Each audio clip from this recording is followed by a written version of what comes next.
उस रात हिमाचल की पहाड़ियों पर बारिश बिना रुके बरस रही थी। पानी की तेज धार के पीछे से एक ऐसी आवाज आ रही थी जिसे जंगल में नहीं सुनाई देना चाहिए था। एक धीमी कराह, बचाओ, जैसे किसी का गला जमीन में घोंट दिया गया हो। 3 आदमी अपनी सांसें रोककर कानों को तेज करके सुनने लगे। वे उस आवाज का पीछा करते हुए कीचड़ और धुंध को चीरते हुए आगे बढ़े जब तक कि उनकी टॉर्च की रोशनी गीली मिट्टी के एक टीले पर नहीं पड़ी जो एक विशाल ताबूत की तरह लंबा था।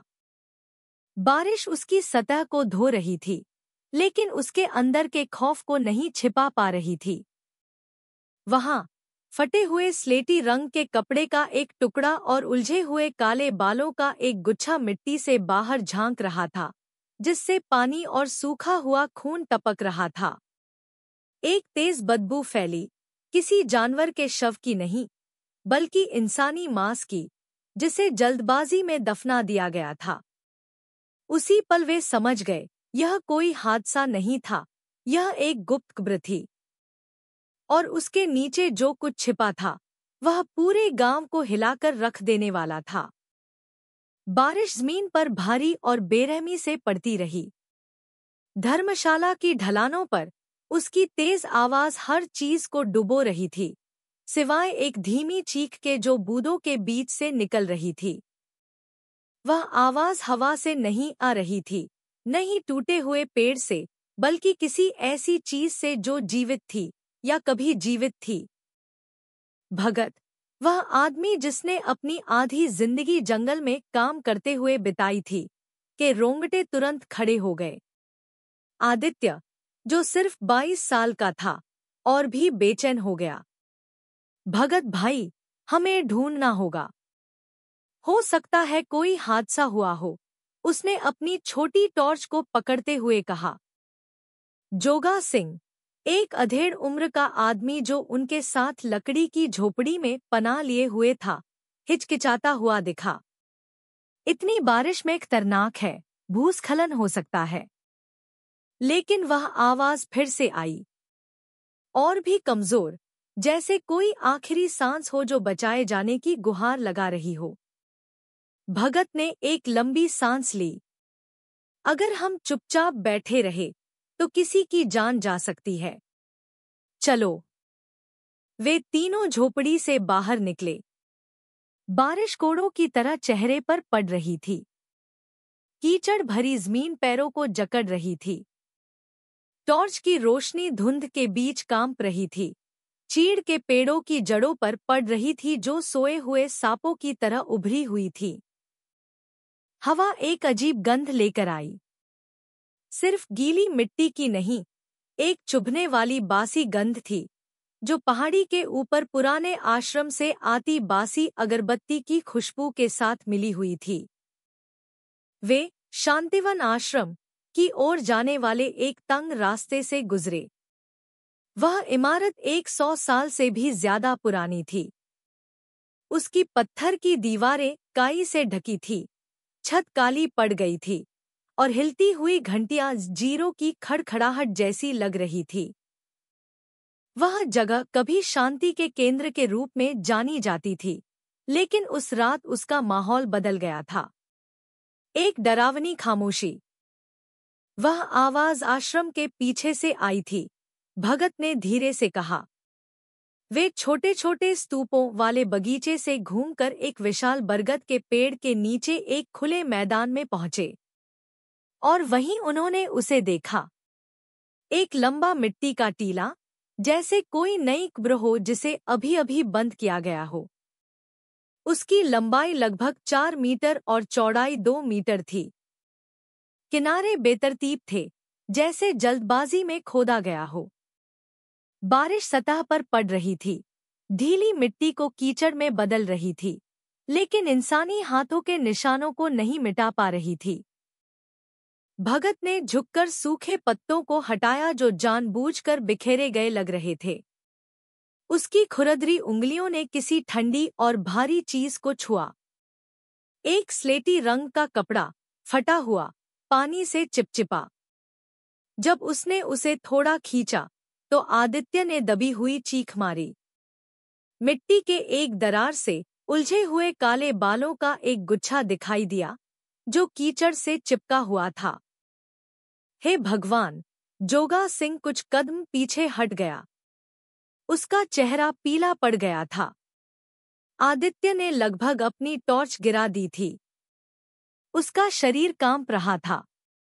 उस टीले से जो गंध निकल रही थी, उससे उनके पेट में मरोड़ उठने लगी, सड़ी हुई, कड़वी, जैसे जंग लगे लोहे में खून मिला हो।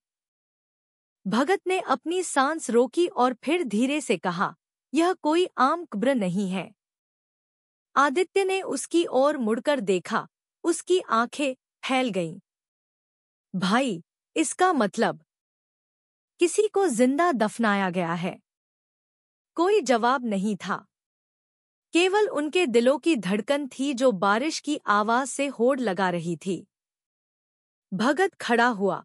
उसने अपनी प्लास्टिक की जैकेट की जेब से फोन निकाला। सिग्नल कमजोर होने के बावजूद वह जानता था कि उसे तुरंत रिपोर्ट करनी होगी। मैं पुलिस को फोन करता हूं। अब कुछ भी मत छूना। यह एक अपराध स्थल हो सकता है। जब वह आपातकालीन नंबर डायल कर रहा था, आदित्य अभी भी उस मिट्टी के टीले को घूर रहा था, जैसे कि नीचे कुछ हिल रहा हो। उसे यकीन था कि अभी जमीन थोड़ी हिली थी, या शायद यह सिर्फ उसकी कल्पना थी। जल्द ही ऑपरेटर ने जवाब दिया। भगत ने नजदीकी पुलिस स्टेशन को इस खोज की सूचना दी। हम शांतिवन आश्रम के पीछे हैं। एक संदिग्ध मिट्टी का टीला है। इंसानी बाल बाहर निकल रहे हैं। कृपया जल्दी एक टीम भेजें। वे तीनों फिर उस बारिश में इंतजार करने लगे जो थमने का नाम नहीं ले रही थी। वक्त धीरे धीरे बीत रहा था, जैसे मिनट घंटों में बदल गए हों। आदित्य कांप रहा था, लेकिन उसकी आंखें उस टीले से नहीं हट रही थी। भाई, आश्रम में ऐसी कब्र कैसे हो सकती है? आश्रम तो एक पवित्र स्थान होता है न? भगत ने एक भारी सांस ली। यही तो डरावनी बात है। अगर यहाँ सच में कोई लाश है, तो इसका मतलब है कि उन पवित्र दीवारों के पीछे कुछ बहुत ज्यादा अंधेरा छिपा हुआ है। लगभग 1 घंटे बाद पुलिस की गाड़ी की सर्चलाइट ने अंधेरे को चीर दिया। सायरन की छोटी छोटी आवाजें गूंजी। इंस्पेक्टर अर्जुन रावत के साथ पुलिस के कुछ सदस्य आए, जो जिला पुलिस के एक क्राइम ब्रांच के अफसर थे। उनका चेहरा सख्त, आंखें तेज थी, जैसे वे ऐसी चीजें देखने के आदी हों जिन्हें दूसरे लोग भूलना चाहते हैं। जगह कहाँ है? अर्जुन ने तेजी से पूछा। भगत ने टीले की ओर इशारा किया। पुलिस ने तुरंत एक पीली पट्टी लगा दी, किसी को भी पास आने से रोक दिया। बारिश अभी भी तेज थी, लेकिन वे इंतजार नहीं कर सकते थे। एक छोटी फोरेंसिक टीम बुलाई गई। पोर्टेबल सर्चलाइटें जलाई गईं, जिससे बरगद के पेड़ की परछाइयां भूतों की तरह नाचने लगी। अर्जुन झुका। उसकी आंखों ने हर विवरण की जांच की। फिर वह उन जंगल के मजदूरों की ओर मुड़ा। तुम लोगों ने रिपोर्ट करके सही काम किया। अब हमें अपना काम करने दो। खुदाई शुरू हुई। फावड़े गीली मिट्टी में घुस गए। उनकी आवाज बारिश की तेज धार के साथ मिल रही थी। हवा और भी भारी हो गई। वहां खड़ा हर व्यक्ति अपनी सांसें रोके हुए था।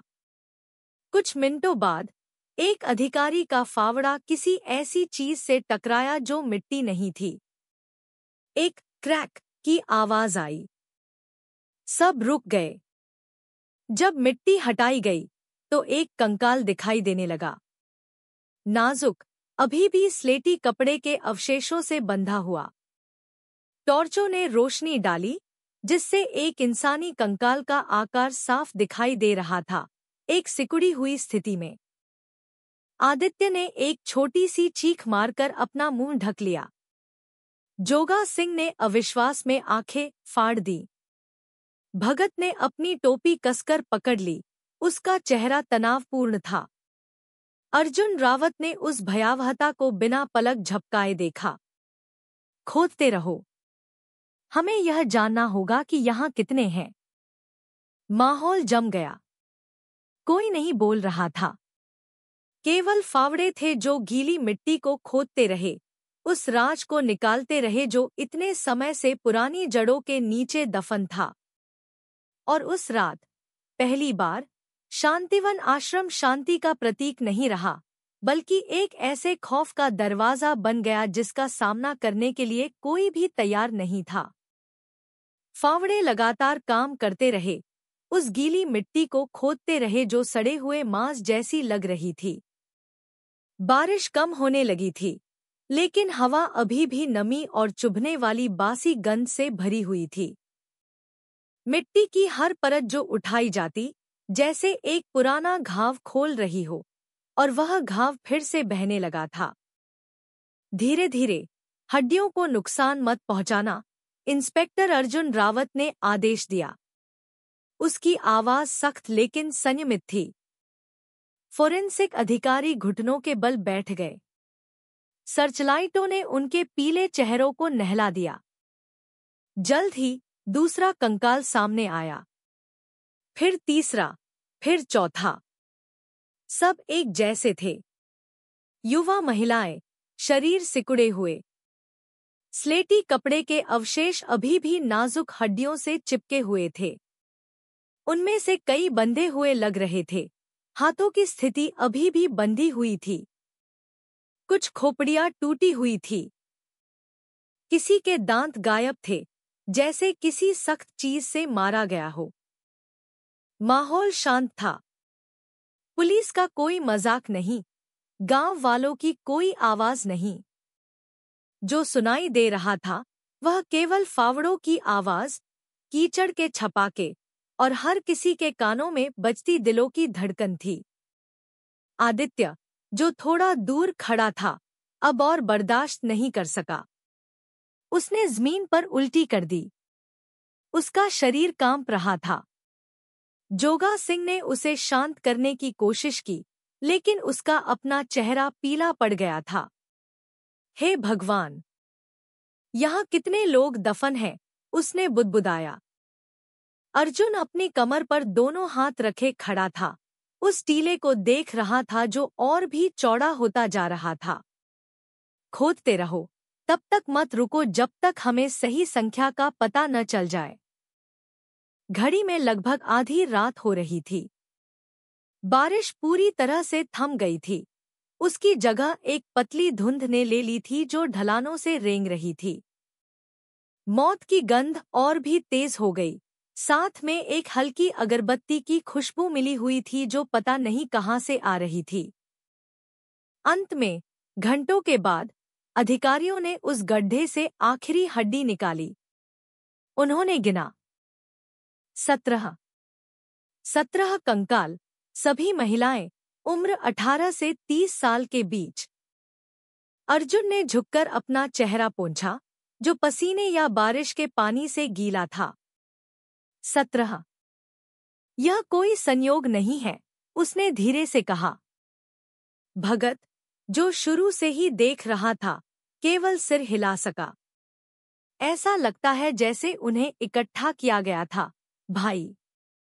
वे अपने आप नहीं मरी। आसपास गांव वाले जो आने लगे थे, अपने मुंह को कपड़े या दुपट्टे से ढके हुए थे। कानाफूसी तेजी से फैल गई। कोई प्रार्थना कर रहा था, कोई धीरे धीरे रो रहा था, कोई देखने में असमर्थ होकर तुरंत चला गया। फिर आश्रम की दिशा से धीमे कदमों की आहट सुनाई दी। सभी की आंखें मुड़ गईं। एक बूढ़ा आदमी भूरे रंग का चोगा पहने लकड़ी के दरवाजे से बाहर निकला। उसका गंजा सिर सर्चलाइट की रोशनी में चमक रहा था। उसके हाथ छाती के सामने मुड़े हुए थे। उसका चेहरा शांत था, जैसे वह कोई त्रासदी नहीं देख रहा हो। वही थे गुरुजी सूर्यदेव, शांतिवन आश्रम के प्रमुख। उनका सांसारिक नाम कृष्ण वर्मा था। शांति, उनकी आवाज सपाट और गहरी थी, बिना किसी कंपन के। ऐसी क्या बात हो गई कि इस पवित्र रात को फावड़ों और सर्चलाइटों से भंग किया जा रहा है? पुलिस और ग्रामीण सम्मान और शक के मिश्रण से मुड़े। अर्जुन एक कदम आगे बढ़ा। गुरुजी, हमें आश्रम के पीछे के आंगन में कुछ मिला है। 17 महिलाओं के शव। हमें इस जांच में आपके सहयोग की जरूरत होगी। गुरुजी, सूर्यदेव ने उस गड्ढे की ओर रुख किया जिसे अभी-अभी खाली किया गया था। उन्होंने केवल अपनी भौहें थोड़ी ऊपर उठाईं और फिर धीरे से मुस्कुराए। शायद यह किसी पुरानी कब्र के अवशेष हैं। यह आश्रम 1 सदी से भी ज्यादा पुराना है। पुरानी कब्रों का होना कोई अजीब बात नहीं है। आरोप लगाने में जल्दबाजी न करें। यह बात एक ठंडे चाकू की तरह हवा में चुभ गई। सुनने वाले हर किसी के रोंगटे खड़े हो गए। कैसे कोई ताज़ा हड्डियों के ढेर को, जिन पर कपड़े अभी भी साफ थे, देखकर इतना शांत रह सकता था? अर्जुन ने तीखी नजरों से देखा। यह कंकाल 1 सदी पुराने नहीं हैं। कुछ महीने पहले ही दफनाए गए हैं और सभी युवा महिलाएं हैं। क्या आप कुछ नहीं जानते? गुरुजी, सूर्यदेव अभी भी खड़े थे। उनके चेहरे पर कोई भाव नहीं था। जो जीवित है वह मरेगा, जो मर गया है वह वापस लौटेगा। यह प्रकृति का नियम है। तुम लोग क्यों डरते हो? इस वाक्य ने भगत का सीना जकड़ दिया। उसे लगा कि कुछ गलत है। सिर्फ गलत नहीं, बल्कि दुष्ट। उसके बगल में आदित्य ने डर से फुसफुसाया, भाई, यह आदमी इतना ठंडा क्यों लग रहा है? अर्जुन ने खुद को रोका। वह उस रात सीधा टकराव नहीं चाहता था। हम जांच जारी रखेंगे, गुरुजी। कल आपको और आश्रम के सभी निवासियों को पुलिस स्टेशन में बयान देना होगा। ठीक है, गुरुजी। सूर्यदेव ने धीरे से सिर झुकाया और फिर आश्रम के अंदर वापस चले गए। उनके कदम धीमे थे, उनका चोगा हिल रहा था। लेकिन दरवाजा बंद होने से पहले उन्होंने एक पल के लिए जमीन पर पड़े कंकालों को देखा। उनकी नजरें खाली थी, लेकिन उसके पीछे कुछ था, या तो ठंडक या धमकी। जब आश्रम का दरवाजा बंद हुआ तो उसकी लकड़ी की आवाज एक न्यायाधीश की हथौड़ी की तरह लगी जो मौत की सुनवाई को समाप्त कर रही हो। उस रात पुलिस ने दस्तावेजीकरण पूरा किया। सभी कंकालों को शवथैलियों में लपेटा गया, फोरेंसिक वैन में ले जाया गया। गांव वाले अभी भी जमा थे, उनके चेहरे डर से पीले थे। भगत ने आदित्य के कंधे पर थपथपाया, जो अभी भी कांप रहा था। तुमने खुद देख लिया। यह दुनिया हमेशा वैसी नहीं होती जैसी हम सोचते हैं। आदित्य ने केवल सिर हिलाया। उसकी आंखें आश्रम के अंधेरे दरवाजे से नहीं हट रही थी। उसके दिल में उसे यकीन था कि जो धीमी आवाज उन्होंने सुनी थी वह किसी जीवित की नहीं थी, बल्कि जमीन के नीचे दफन उन लोगों की थी जो न्याय के लिए चीख रही थी। और उस रात शांतिवन आश्रम आधिकारिक तौर पर एक पवित्र स्थान से एक अपराध स्थल में बदल गया। लेकिन इंस्पेक्टर अर्जुन जानते थे कि यह तो बस शुरुआत थी। 17 शव केवल एक छोटी सी खिड़की थे, जो एक बहुत गहरी खाई की ओर खुलती थी। एक ऐसी खाई जिसमें शायद सालों के राज भरे हुए थे। अगली सुबह शांतिवन आश्रम के पीछे 17 कंकालों की खुदाई की खबर फैल चुकी थी। भले ही पुलिस ने जानकारी को रोकने की कोशिश की, गांव वालों की कानाफूसी अखबारों से ज्यादा तेज थी। धर्मशाला की चाय की दुकानों में, सब्जी मंडियों में, यहाँ तक कि शहर के केंद्र तक लोग गपशप कर रहे थे। उस आश्रम में एक सामूहिक कब्र है। हिमाचल टुडे के न्यूज रूम में रिया शर्मा नाम की एक युवा पत्रकार ने पत्रकारों के एक आंतरिक समूह में एक संक्षिप्त संदेश पढ़ा। वह सीधी हो गई, उसकी आंखें तेज हो गईं। आश्रम में 17 शव, उसने खुद से कहा। ये शब्द उसके दिमाग में पेट्रोल पर चिंगारी की तरह लगे। रिया कोई आम पत्रकार नहीं थी। वह अपनी बहादुरी के लिए जानी जाती थी। वह अक्सर जमीन के विवादों, गांव की राजनीति, यहाँ तक कि धार्मिक ट्रस्टों में होने वाले भ्रष्टाचार पर लिखती थी। उसके कई वरिष्ठ कहते थे कि वह बहुत ज्यादा दुस्साहसी है। लेकिन रिया का मानना था कि सच्चाई खुद नहीं आती, उसे खोजना पड़ता है, भले ही इसके लिए कीचड़ में उतरना पड़े। रिया, दुस्साहस मत करो। पुलिस जरूर इसे दबा देगी। तुम्हें कुछ नहीं मिलेगा, उसके वरिष्ठ संपादक ने कॉफी पीते हुए कहा।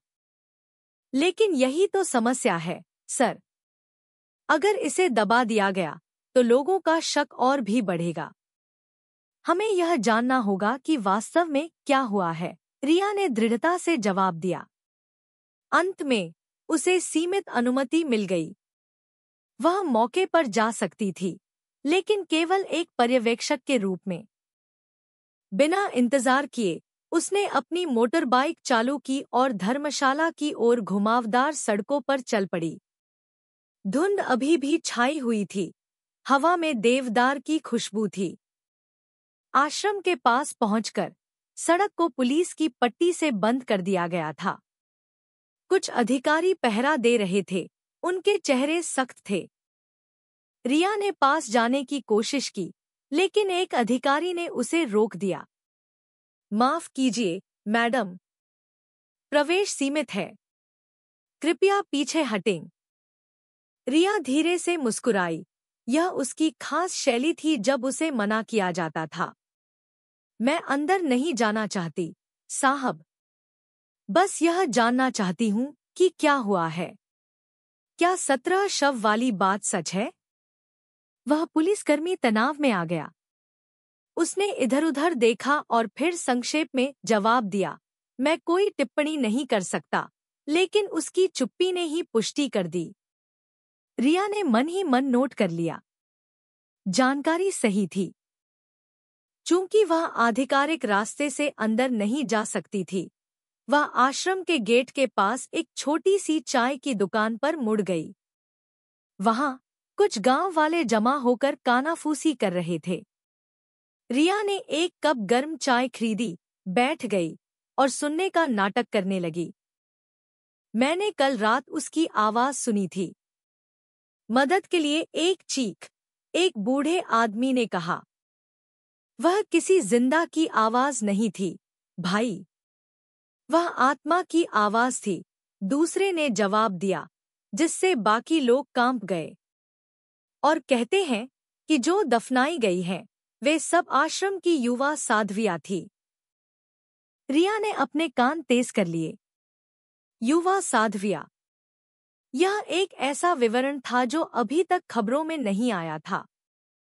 वह पास गई, अपना परिचय एक पत्रकार के रूप में दिया। शुरू में वे पुलिस से डरकर बात करने से हिचकिचा रहे थे, लेकिन रिया उन्हें मनाने में माहिर थी। अंत में एक अधेड़ उम्र की महिला ने बताया, पहले वहां बहुत सारी साध्वियां रहती थीं, दर्जनों। लेकिन अब सिर्फ कुछ ही बची हैं। कहते हैं कि बाकी सब घर चली गईं या दूसरे आश्रम में चली गईं। लेकिन अजीब बात है, उनके परिवार वालों ने उन्हें कभी घर आते नहीं देखा। ये शब्द एक नई खिड़की खोलने वाली चाबी की तरह थे। रिया ने तुरंत नोट कर लिया। यह संभावना थी कि आश्रम के निवासियों की सूची में हेरफेर किया गया था। उस शाम उसने हिम्मत करके मौके पर बने अस्थायी पुलिस पोस्ट पर जाने का फैसला किया। उसने इंस्पेक्टर अर्जुन रावत से मिलने का अनुरोध किया। शुरू में मना कर दिया गया, लेकिन उसकी जिद ने अर्जुन को आखिरकार बाहर आने पर मजबूर कर दिया। मिस रिया, है न? मैंने सुना है आप पत्रकार हैं। मुझे साफ साफ कहना होगा, यह मामला संवेदनशील है। कोई भी अनाप शनाप खबर मत छापना। यही तो बात है, सर।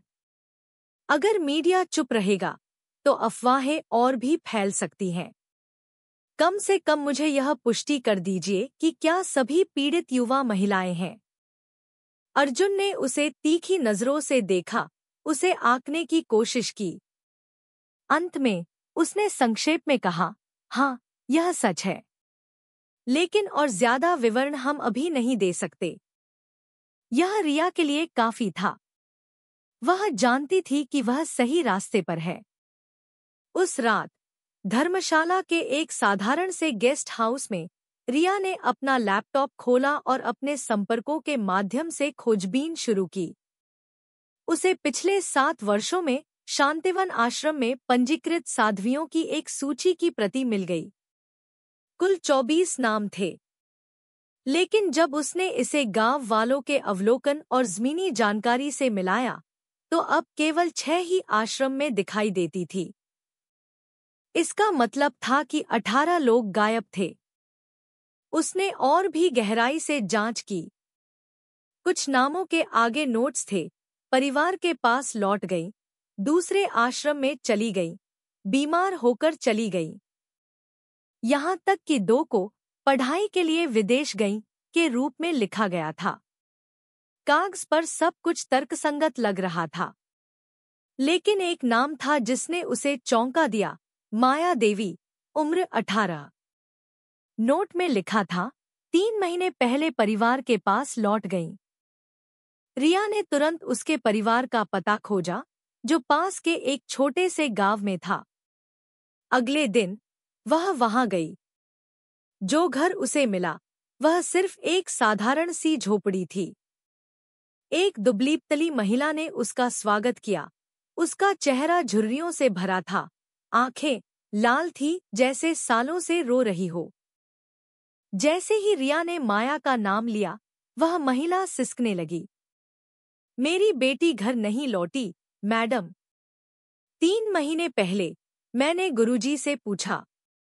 उन्होंने कहा कि माया एक दोस्त के साथ चली गई है। उन्होंने कहा कि उसे मत ढूंढो, इससे आश्रम की बदनामी होगी।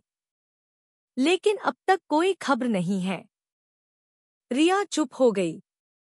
उसका सीना भारी हो गया। तो आधिकारिक रिकॉर्ड झूठा था। माया कभी घर नहीं लौटी। वह शायद उन 17 शवों में से एक थी। जाने से पहले उस महिला ने उसे कुछ दिया, एक मैला कुचैला स्लेटी रंग का शॉल। यह माया का था, उसने कहा। अगर आप कर सकती हैं तो कृपया सच्चाई का पता लगाएं, मैडम। उन्हें यह कहने मत दीजिए कि मेरी बेटी सिर्फ खो गई है।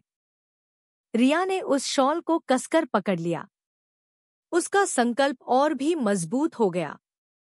उस रात गेस्ट हाउस में उसने अपने सभी नोट्स व्यवस्थित किए। 17 शव, 24 साध्वियों की सूची, 18 गायब, जिसमें माया भी शामिल थी, और गुरुजी जो इस सब के पीछे ठंडक से खड़े थे। वह जानती थी कि यह सिर्फ एक हत्या का मामला नहीं है। यह शायद एक बड़ा नेटवर्क था जो झूठे रिकॉर्ड और पैसे से सच्चाई को छिपा रहा था। खिड़की के बाहर धर्मशाला के जंगल शांत थे। लेकिन रिया को लगा जैसे कोई अंधेरे से उसे देख रहा हो। उसने अपना लैपटॉप बंद किया, माया के शॉल को गले लगाया और खुद से वादा किया, मैं नहीं रुकूंगी। उन्हें बोलना होगा। ज़मीन ने अपना मुंह खोल दिया है, अब लिखने की बारी मेरी है। और उस रात से रिया शर्मा के कदम आधिकारिक तौर पर शांतिवन आश्रम के अंधेरे के भंवर में प्रवेश कर गए। इंस्पेक्टर अर्जुन रावत ने पुलिस मुख्यालय के मीटिंग रूम में सफेद बोर्ड को घूरा।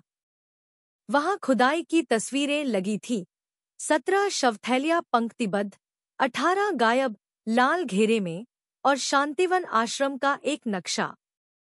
माहौल तनावपूर्ण था। सभी पुलिस वाले चुपचाप सुन रहे थे। हमारे सामने एक बड़ी समस्या है, अर्जुन ने कहा। पीड़ित साफ है, लेकिन गुरुजी सूर्यदेव को जोड़ने के लिए हमें कंकालों से ज्यादा सबूत चाहिए। हमें कुछ ऐसा चाहिए जो उनकी सीधी संलिप्तता दिखाए। एक युवा अन्वेषक ने पूछा, सर, अगर हम आश्रम में अभी भी मौजूद सभी साध्वियों से पूछताछ करें? अर्जुन ने सिर हिलाया। कोशिश की जा चुकी है। वे सब चुप हैं, जैसे किसी वादे या किसी चीज के डर से बंधी हुई हों। अगर हम जबरदस्ती करेंगे तो वे और भी ज्यादा मुंह बंद कर सकती हैं। फिर वह मेज के कोने में बैठे एक आदमी की ओर मुड़ा। उसका चेहरा शांत, शरीर मजबूत, आंखें सतर्कता से भरी हुई थी। वही था दीपक सिंह, एक अंडरकवर पुलिस अधिकारी जिसे विभिन्न मामलों में भेस बदलने का अनुभव था। दीपक, तुम अंदर जाओगे। कहानी यह होगी कि तुम एक युवा व्यवसायी हो जो दिवालिया हो गया है। पत्नी छोड़कर चली गई। तुम्हें मन की शांति चाहिए। तुम आश्रम में स्वयं सेवा करने के लिए रहने की अनुमति मांगोगे। सूर्यदेव आमतौर पर शांति की तलाश में आने वाले लोगों के प्रति उदार रहते हैं। यह हमारा मौका है। दीपक ने धीरे से सिर हिलाया। अगर मुझे स्वीकार कर लिया गया तो मैं एक मौका ढूंढूंगा, रिकॉर्ड, वस्तुएं, कुछ भी जो उन्हें फंसा सके। अर्जुन ने उसे गहराई से देखा। सावधान रहना। कल रात उसकी बातों से वह आदमी सामान्य नहीं है। उसमें एक ठंडी अधिकार की भावना है जो सामान्य लोगों को डरा सकती है। कहीं तुम अगले शिकार न बन जाओ। 2 दिन बाद शाम ढलते ही दीपक एक साधारण बैग के साथ शांतिवन आश्रम पहुंचा। उसने पुराने कपड़े पहने थे, चेहरा जानबूझकर थका हुआ बनाया था। एक युवा साध्वी ने उसका स्वागत किया और फिर उसे गुरुजी सूर्यदेव के पास ले गई। एक छोटी सी अगरबत्ती की खुशबू वाले कमरे में गुरुजी सूर्यदेव पद्मासन में बैठे थे। उनका चेहरा शांत लग रहा था, लेकिन वे आंखें ठंडी और गहरी थी, जैसे किसी के दिमाग के अंदर झांक सकती हों। तुम्हारा नाम क्या है? उन्होंने पूछा। आवाज धीमी लेकिन सख्त थी। दीपक, गुरुजी। मेरा एक व्यवसाय था, दिवालिया हो गया। पत्नी चली गई। मेरी जिंदगी अस्त-व्यस्त है। मैं शांति चाहता हूं। क्या मैं यहां रह सकता हूं? कोई भी मदद करूंगा। सूर्यदेव ने उसे बहुत देर तक देखा और फिर धीरे से मुस्कुराए। हर कोई शांति चाहता है, लेकिन हर कोई इसका हकदार नहीं होता। क्या तुम आश्रम के अनुशासन का पालन करने के लिए तैयार हो? मैं तैयार हूं, गुरुजी। एक पल की खामोशी। फिर सूर्यदेव ने सिर हिलाया। ठीक है। गेस्ट हाउस में रहो। काम करो, आंगन साफ करो, प्रार्थना में शामिल हो। ज्यादा सवाल मत पूछना। धन्यवाद, गुरुजी। जब वह बाहर निकला तो उसका दिल तेजी से धड़क रहा था। उसे लगा जैसे उसने अभी-अभी एक सांप की आंखों में देखा है जो अपने वक्त का इंतजार कर रहा है। पहले कुछ दिन दीपक ने आश्रम के निवासी की तरह दिनचर्या का पालन किया। सुबह वह प्रार्थना करता। दोपहर वह आंगन में झाड़ू लगाने, भोजन कक्ष साफ करने, पानी खींचने में मदद करता। सभी साध्वियां व्यस्त दिखती थी। उनके चेहरे झुके रहते, वे कम ही बात करती थी। लेकिन एक चीज थी जिस पर दीपक ने ध्यान दिया। जब भी सूर्यदेव गुजरते, सब और भी ज्यादा झुक जाते। यहां तक कि उनके शरीर थोड़े कांपते थे। यह सिर्फ सम्मान नहीं था, यह डर था। दीपक ने एक बूढ़ी साध्वी रत्ना के पास जाने की कोशिश की, जो अक्सर आश्रम के सामने का क्षेत्र साफ करती थी। वह महिला लगभग 60 साल की थी, पीठ झुकी हुई, कदम धीमे, लेकिन उनकी आंखों में कुछ अलग था। पूरी तरह से डर नहीं, बल्कि निराशा ज्यादा थी। एक दोपहर दीपक ने जानबूझकर साध्वी रत्ना के साथ पत्ते साफ करने में मदद की। उसने हल्की फुल्की बातचीत शुरू की, प्रार्थना और आश्रम में जीवन के बारे में। साध्वी रत्ना ने केवल संक्षिप्त उत्तर दिए, उनकी आवाज धीमी थी। लेकिन जब दीपक ने धीरे से कहा, मैंने सुना है कि बहुत सारी साध्वियां अब यहाँ नहीं हैं। वे कहाँ गईं? साध्वी रत्ना ने झाड़ू लगाना बंद कर दिया। उनके हाथ कांप रहे थे, उनकी आंखें दूर स्तूपों वाले बगीचे की ओर देख रही थी। फिर उन्होंने केवल फुसफुसाया, चुप रहना ही सुरक्षा है। यह वाक्य साधारण था, लेकिन दीपक के लिए एक अलार्म की तरह था। कुछ था जो रोका जा रहा था। उस रात दीपक सो नहीं सका। वह धीरे धीरे गलियारे में चला, ताज़ी हवा लेने का नाटक करते हुए। चांद की हल्की रोशनी आश्रम पर पड़ रही थी। जब वह मुख्य हॉल से गुजरा तो वह रुक गया। वहां 3 मीटर ऊंची शिव की एक मूर्ति खड़ी थी, जो पुरानी सागौन की लकड़ी से बनी सुंदर थी। दीपक ने उसे बहुत देर तक देखा और फिर कुछ महसूस किया। मूर्ति का आधार, जो एक विशाल कमल के फूल के आकार का था, पूरी तरह से जुड़ा हुआ नहीं था। एक पतली दरार थी, जैसे एक जोड़ने वाली रेखा। उसका दिल और भी जोर से धड़कने लगा। क्या यह सिर्फ एक नक्काशी थी, या नीचे कुछ था?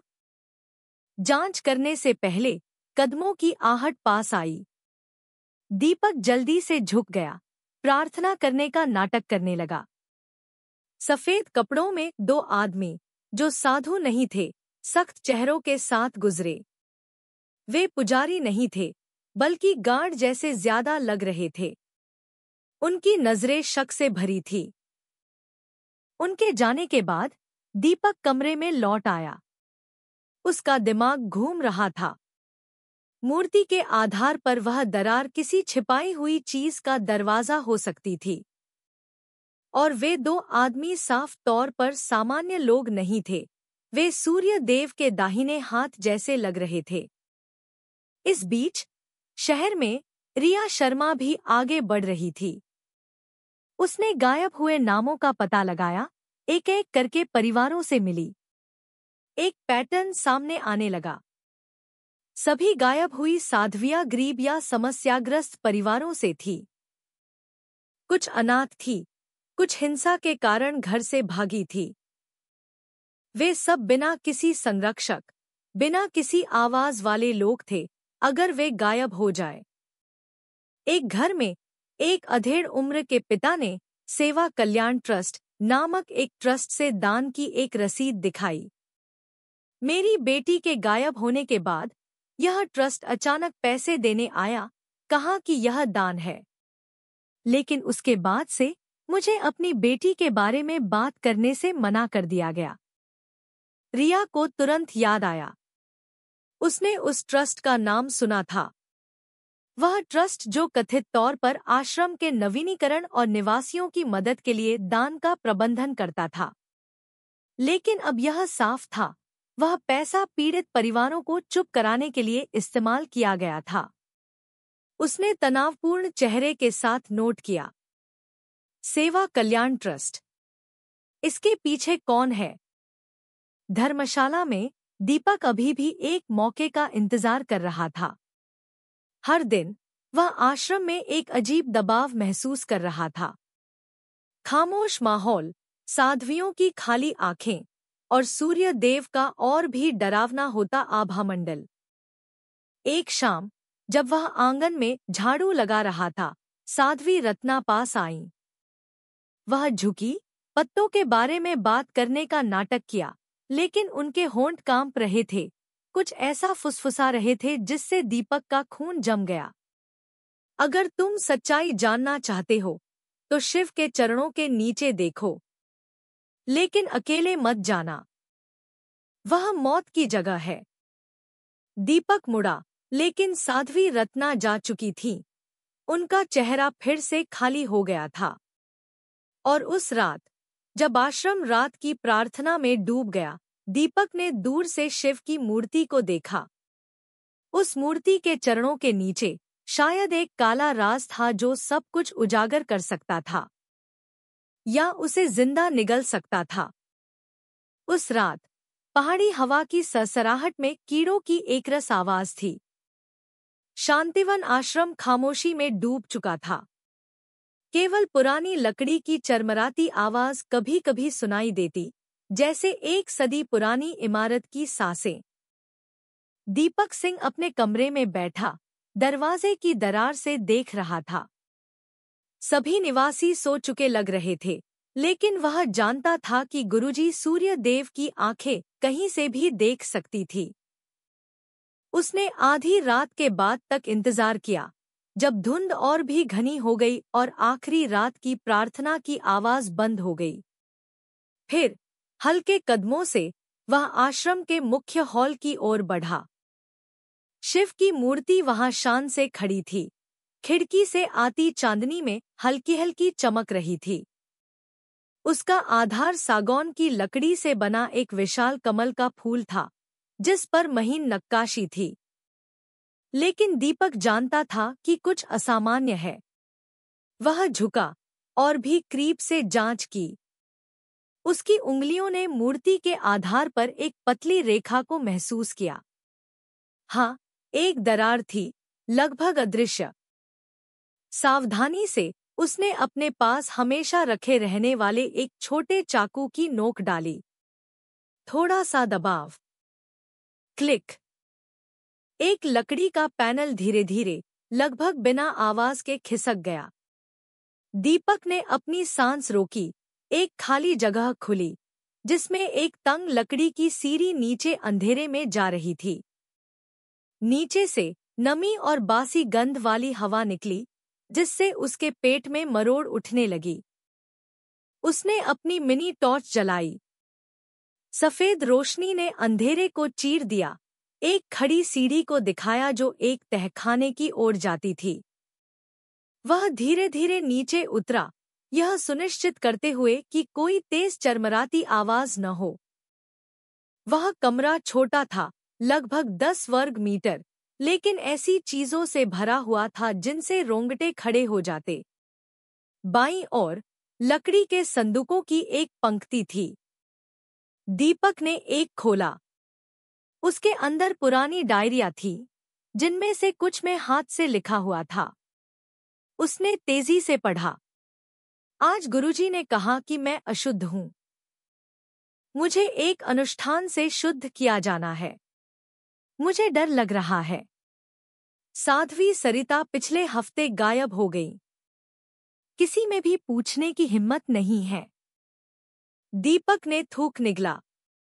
वह डायरी साफ तौर पर एक युवा साध्वी की थी और उसकी लिखावट डर से भरी हुई थी। उसने दूसरा संदूक खोला। उसमें एक स्लेटी शॉल, टूटी हुई लकड़ी की माला और ऐसे पत्र थे जो कभी नहीं भेजे गए थे। कुछ परिवारों को संबोधित थे, सब में घर लौटने का अनुरोध, मदद के लिए चीखें थी। कमरे के कोने में उसने कुछ ऐसा देखा जिससे उसके हाथ कांप गए। एक पुराना टेप रिकॉर्डर जिसमें अभी भी एक कैसेट लगा हुआ था। उसने प्ले बटन दबाया। एक युवा महिला की आवाज सुनाई दी, धीमी, हाफती हुई। गुरुजी, नहीं, मैंने कुछ गलत नहीं किया। प्लीज, नहीं। फिर एक जोरदार थप्पड़ की आवाज, जिसके बाद एक टूटी हुई सिसकी आई। कैसेट एक क्लिक की आवाज के साथ बंद हो गया। दीपक का खून जम गया। यह अब सिर्फ एक शक नहीं था। यह आश्रम की दीवारों के पीछे हिंसा और यातना का ठोस सबूत था।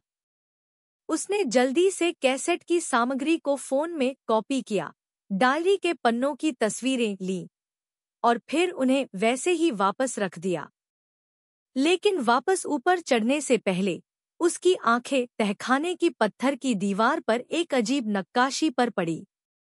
लाल रंग में एक गोलाकार प्रतीक जिसमें पुरानी देवनागरी में कुछ लिखा था। दीपक इसका मतलब नहीं समझा, लेकिन उस प्रतीक ने माहौल को और भी भयावह बना दिया। उसने लकड़ी के पैनल को सावधानी से बंद किया और फिर कमरे में लौट आया। उस साधारण लकड़ी के बिस्तर पर वह बिल्कुल सो नहीं सका। गायब हुई साध्वियों के चेहरे जैसे अंधेरे से उसे घूर रहे थे। इस बीच शहर में रिया शर्मा इस मामले के दूसरे पक्ष की खुदाई कर रही थी। उसने सेवा कल्याण ट्रस्ट के निशान का पता लगाया। सार्वजनिक दस्तावेजों से वह ट्रस्ट एक धर्मार्थ संस्था के रूप में जाना जाता था जो आश्रमों के नवीनीकरण, अनाथालयों को सहायता और यहाँ तक कि गांव की सड़कों के निर्माण के लिए धन देता था। सतह पर सब कुछ सुंदर लग रहा था, लेकिन जब उसने टैक्स ऑफिस में एक परिचित से संपर्क किया तो उसे कुछ अजीब मिला। ट्रस्ट का धन प्रवाह पारदर्शी नहीं था। हर साल करोड़ों रुपए का एक बड़ा प्रवाह होता था, लेकिन इसका अधिकांश उपयोग दर्ज नहीं किया गया था।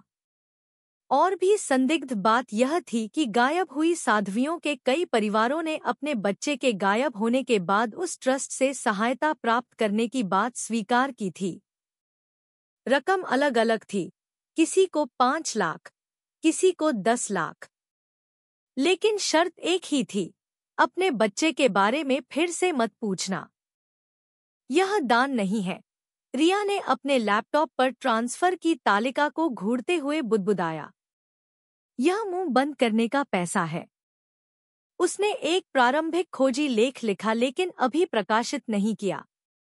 वह जानती थी कि अगर वह ठोस सबूत के बिना जल्दबाजी में लिखती तो इसे मानहानि माना जा सकता था। उसे और गवाहों और दस्तावेजों की जरूरत थी। रिया ने फिर एक मानवाधिकार कार्यकर्ता से संपर्क किया, उस ट्रस्ट से जुड़ी कंपनियों के नेटवर्क का पता लगाने में मदद मांगी। शुरुआती डेटा से कुछ संदिग्ध प्रॉपर्टी और पर्यटन कंपनियां थीं। कुछ तो पास के एक प्रसिद्ध तीर्थ स्थल के आसपास तीर्थ यात्राओं का प्रबंधन भी करती थी। उसका दिल और भी यकीन करने लगा कि गुरुजी सूर्य देव के पीछे एक बड़ा नेटवर्क है। सिर्फ व्यक्तिगत हत्याएं नहीं, बल्कि पैसे और सत्ता के साथ एक संगठित प्रणाली। आश्रम में लौटकर अगली सुबह दीपक प्रार्थना में शामिल हुआ। मंत्रों की आवाज के पीछे उसने गुरुजी सूर्य देव की ओर एक नजर डाली जो सामने पद्मासन में बैठे थे। गुरुजी का चेहरा शांत था, आंखें बंद थी, लेकिन दीपक ने कुछ भयानक महसूस किया। वह शांति एक नकाब की तरह थी जो एक ऐसे व्यक्ति को छिपा रही थी जो कभी भी एक राक्षस में बदल सकता था। प्रार्थना के बाद दीपक ने साध्वी रत्ना को पानी की बाल्टी ले जाने में मदद की। उसने तेजी से फुसफुसाया, मैंने तहखाना देख लिया है। डायरिया और एक कैसेट है। वह सबूत है। साध्वी रत्ना ने उसे आंसू भरी आंखों से देखा। सावधान रहना, बेटा। बहुत से लोग उस राज को जानते थे, लेकिन वे एक एक करके गायब हो गए। कहीं तुम भी अगले न हो। दीपक ने धीरे से उसके हाथ पर थपथपाया और फिर चला गया, इससे पहले कि कोई और गार्ड शक करता। उस रात उसने अपने फोन पर एक संक्षिप्त रिपोर्ट लिखी, जिसे एक कोड में इंस्पेक्टर अर्जुन को भेजा। संदेश साफ था। मूर्ति के नीचे गुप्त कमरा, डायरिया, पत्र, कैसेट, सब यातना और गायब होने की ओर इशारा करते हैं। शुरुआती सबूत मिल गए हैं। अर्जुन ने संक्षेप में जवाब दिया, बहुत अच्छा। जारी रखो लेकिन जल्दबाजी मत करना। हमें अंदर से एक गवाह की जरूरत है। दीपक ने फोन बंद किया, अंधेरे कमरे की छत को घूरता रहा। वह जानता था कि खेल अभी शुरू ही हुआ है। दूसरी ओर रिया को एक अज्ञात नंबर से एक गुमनाम संदेश मिला। अगर तुम सच में जानना चाहती हो कि ट्रस्ट का मास्टरमाइंड कौन है, तो धर्मशाला में मत ढूंढो, दिल्ली में ढूंढो। नाम राजेंद्र प्रताप सिंह। वह मुख्य व्यक्ति है। रिया ने फोन की स्क्रीन को घूरा। उसका दिल धड़क रहा था। राजेंद्र प्रताप सिंह। उसने यह नाम खबरों में सुना था, एक आकर्षक प्रॉपर्टी व्यवसायी जो अक्सर चैरिटी कार्यक्रमों में दिखाई देता था। अगर वह सच में शामिल था, तो यह मामला सिर्फ एक आश्रम से कहीं ज्यादा बड़ा था। उसने एक फैसला किया। कल वह दिल्ली जाएगी, यह पता लगाने के लिए कि राजेंद्र प्रताप सिंह असल में कौन है और गुरुजी सूर्यदेव के साथ उसका क्या संबंध है। हिमालय की रात गहरी हो गई। शांतिवन आश्रम चुप था, लेकिन उस खामोशी के पीछे राज टूटने लगे थे। दीपक ने शिव के चरणों के नीचे से पहला सबूत संग्रहित किया था, जबकि रिया ने पैसे के निशान पाए थे जो सत्ता के केंद्र तक ले जाते थे। और उन्हें बिना एहसास हुए अपने निजी कमरे में गुरुजी सूर्यदेव ने ध्यान से अपनी आंखें खोलीं। उनके होठों पर एक हल्की मुस्कान थी, जैसे कि वे पहले से ही जानते हों कि कोई उनके राज खोदने की कोशिश कर रहा है। उस रात धर्मशाला के आसमान पर पीला चांद लटका हुआ था, आधा धुंध से ढका हुआ। शांतिवन आश्रम के अंदर माहौल सामान्य नहीं था। दीपक सिंह, जो कई दिनों से वहां रह रहा था, ने एक बदलाव महसूस किया। युवा साध्वियां और भी तनावग्रस्त लग रही थी। उनके चेहरे पीले थे, आंखें लाल थी, जैसे नींद की कमी हो। आधी रात के करीब धीमे कदमों की आहट सुनाई दी। सफेद कपड़ों में वे दो गार्ड, जिन्हें दीपक अक्सर देखता था, कमरों के दरवाजे खटखटा रहे थे, कुछ साध्वियों को जगा रहे थे। दीपक ने सोने का नाटक किया, लेकिन उसके कान सतर्क थे। उठो, आधी रात की प्रार्थना में शामिल हो। उनकी आवाज सपाट थी। साध्वी रत्ना के कमरे का दरवाजा नहीं खटखटाया गया। केवल युवा साध्विया उस रात 3 को बाहर निकलने के लिए मजबूर किया गया। दीपक ने इंतजार किया जब तक कि कदमों की आहट गायब नहीं हो गई, और फिर चुपके से उठा। उसने अपने कमरे का दरवाजा थोड़ा खोला, झांका। दूर मोमबत्तियों की रोशनी टिमटिमा रही थी। साध्वियों को आश्रम के मुख्य हॉल की ओर ले जाया जा रहा था, जहां शिव की मूर्ति खड़ी थी। दीपक दूर से दीवारों से चिपककर उनका पीछा करने लगा। उसने कोई आवाज न करने की कोशिश की। उसका दिल जोर-जोर से धड़क रहा था। मुख्य हॉल में उसने एक ऐसा नजारा देखा जिससे उसके रोंगटे खड़े हो गए।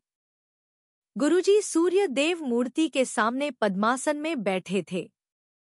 उनका चोगा करीने से गिरा हुआ था, आंखें बंद थी। लेकिन उनके चारों ओर बड़ी-बड़ी मोमबत्तियां एक घेरा बनाकर जल रही थी। उस घेरे के बीच में 3 युवा साध्वियां घुटनों के बल बैठी थी। उनके हाथ सफेद कपड़े से बंधे हुए थे। उनके चेहरे तनावग्रस्त, आंखें आंसुओं से भरी थी। सफेद कपड़ों वाले गार्ड पीछे खड़े थे, उनके हाथों में बेंत की पतली छड़ें थी। मेरे बच्चों, सूर्यदेव की आवाज गूंजी, भले ही वह चिल्ला नहीं रहे थे। आज रात तुम शुद्धि यज्ञ से गुजरोगी, आत्मा की शुद्धि। जो कोई भी अभी भी सांसारिक गंदगी रखता है, वह टिक नहीं पाएगा। सबसे युवा साध्वी रोने लगी। गुरुजी, मैंने कुछ गलत नहीं किया। मैं सिर्फ सीखना चाहती थी। प्लीज मुझे छोड़ दीजिए। सूर्यदेव ने अपनी आंखें खोलीं। उनकी नजरें एक खंजर की तरह तेज थीं। रोना अहंकार की आवाज है। अहंकार को नष्ट करना होगा। उन्होंने गार्ड को सिर हिलाया। बेंत उस साध्वी की पीठ पर पड़ा, जिससे वह चीख पड़ी। दीपक लगभग आगे कूद गया था, लेकिन उसने खुद को रोका। अगर वह जल्दबाजी करता, तो वह भी एक शिकार बन सकता था। उसने अपना फोन निकाला, बिना आवाज के कैमरा चालू किया और दरवाजे की दरार से रिकॉर्ड करने लगा। यह अनुष्ठान लगभग 1 घंटे तक चला। साध्वियों को भारी आवाज में मंत्र दोहराने के लिए मजबूर किया गया, जबकि सूर्य देव शांत बैठे रहे, जैसे वे उनकी पीड़ा का आनंद ले रहे हों। अंत में अनुष्ठान समाप्त हो गया। साध्वियों को उनके कमरों में वापस ले जाया गया। उनके शरीर घावों से भरे हुए थे। सूर्यदेव ने फिर से अपनी आंखें बंद कर ली, लेकिन मोमबत्तियां बुझाने से पहले उन्होंने सीधे दरवाजे की ओर देखा, ठीक उसी दिशा में जहां दीपक छिपा हुआ था। दीपक ने अपनी सांस रोक ली। क्या सूर्यदेव ने उसे सच में देखा था, या यह सिर्फ एक एहसास था? वह तुरंत पीछे हटकर अपने कमरे में लौट आया। उसका दिल लगभग फटने वाला था। बिस्तर पर उसने कसकर अपना फोन पकड़ा।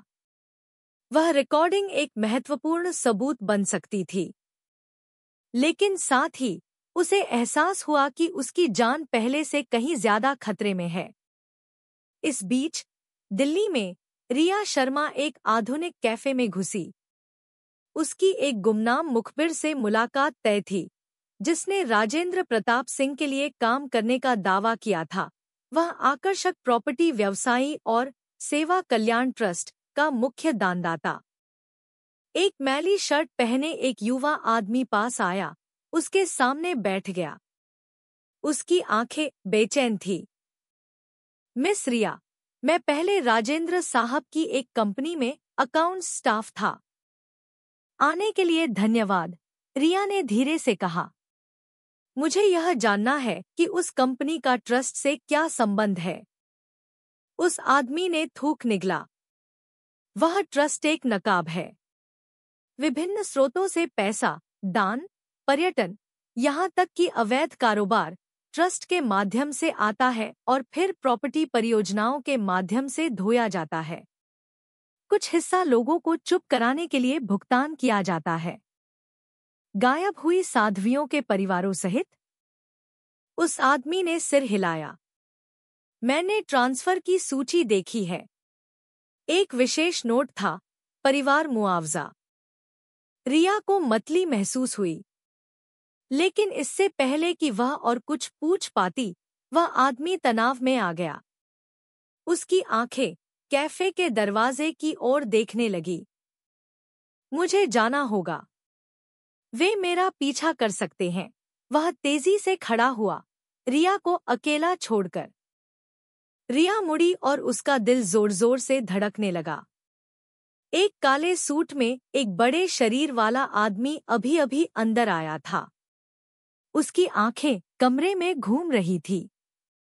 उसने जल्दी से अपने नोट्स रखे, पिछले दरवाजे से बाहर निकल गई। एक तंग गली में पीछा करने वाले कदमों की आवाज सुनाई दी। रिया ने अपने कदम तेज किए और फिर दौड़ने लगी। सड़क की रोशनी धीमी थी। हल्की बारिश ने डामर को फिसलन भरा बना दिया था।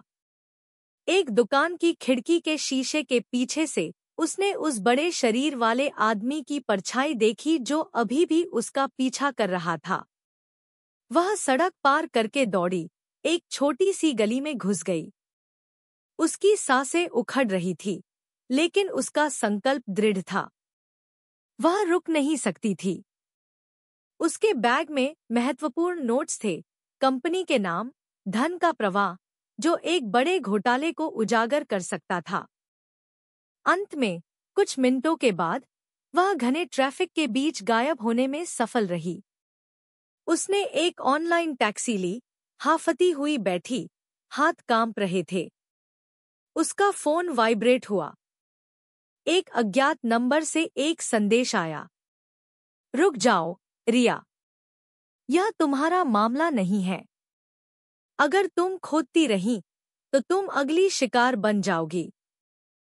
रिया ने एक पल के लिए अपनी आंखें बंद की और फिर एक संक्षिप्त उत्तर टाइप किया। अगर तुम धमकाने की हिम्मत करते हो, तो इसका मतलब है कि तुम सच्चाई से डरते हो। और इसका मतलब है मैं नहीं रुकूंगी। उस रात दिल्ली और धर्मशाला में 2 लोग अपने हाथों में बड़े राज लेकर जाग रहे थे। दीपक के पास उस अनुष्ठान की रिकॉर्डिंग थी जो सूर्य देव को गिरा सकती थी। रिया के पास वे दस्तावेज थे जो ट्रस्ट को बड़े व्यवसायी राजेंद्र प्रताप सिंह से जोड़ सकते थे। लेकिन दोनों यह भी जानते थे कि हर अगला कदम जिंदगी या मौत का मतलब हो सकता है। और अपने निजी कमरे में गुरुजी सूर्यदेव ने ध्यान से अपनी आंखें खोली। उनके होठों पर एक हल्की मुस्कान थी। उनकी आवाज एक धीमी फुसफुसाहट थी, जैसे अंधेरे से बात कर रहे हों। वे सूंघने लगे हैं। जो सच्चाई की तलाश करते हैं वे सच्चाई द्वारा ही निगल लिए जाएंगे। उस रात धर्मशाला की हवा सामान्य से ज्यादा ठंडी थी। धुंध ने शांतिवन आश्रम के आंगन को ढक लिया था। पुरानी लकड़ी की खिड़कियों में घुस रही थी। दीपक सिंह सो नहीं सका। कुछ रात पहले मिली यातना अनुष्ठान की रिकॉर्डिंग अभी भी उसके दिमाग में घूम रही थी।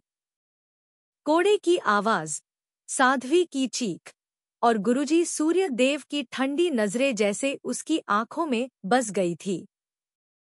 लेकिन एक अन्वेषक की अंतरात्मा उसे बता रही थी, जो सबूत उसे मिला था वह काफी नहीं था।